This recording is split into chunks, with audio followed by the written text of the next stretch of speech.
Précédemment dans les pages du Parisien, certaines informations, jusqu'alors méconnues, concernant la nuit du meurtre de Leslie Hurlbeke et Kevin Trompa ont été dévoilées.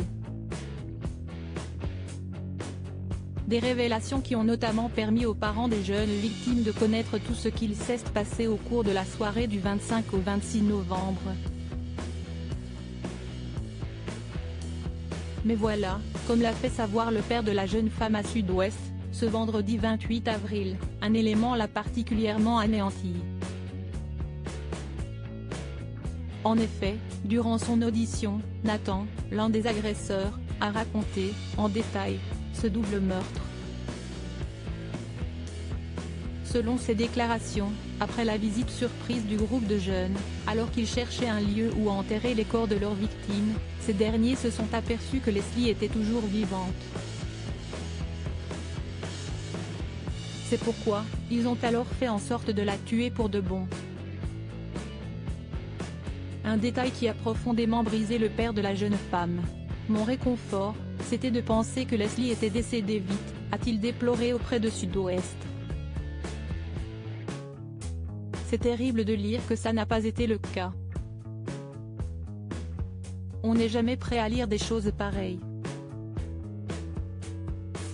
L'adieu déchirant des parents de Leslie le 18 mars dernier, les obsèques de Leslie Hurlbeke ont eu lieu 2 jours après celles de son petit copain. Une cérémonie solennelle au cours de laquelle le Courrier de l'Ouest a assisté. Parmi les proches qui avaient pris la parole ce jour-là, Émilie Cardré avait adressé quelques mots touchants à sa belle-fille. « Tu étais une enfant du soleil. Ils t'ont arraché à nous, mais tu resteras notre étoile », avait alors fait savoir la belle-mère de Leslie. Un vibrant discours fait sous les encouragements de ses proches. Patrick Hurlbeke, quant à lui, n'avait pas souhaité s'exprimer. Toutefois, l'oncle de l'artiste peintre avait souligné à quel point elle l'avait beaucoup aidé au quotidien. « Je n'étais pas en super forme à cette époque-là. Mais Leslie m'a soutenu », avait-il tenu à souligner, peiné. Et de conclure, c'était ma nièce préférée. Comme dans toute affaire judiciaire, Tome T.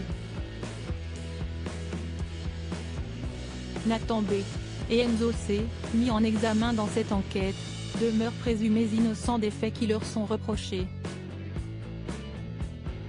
Crédit photo, capture d'écran Facebook.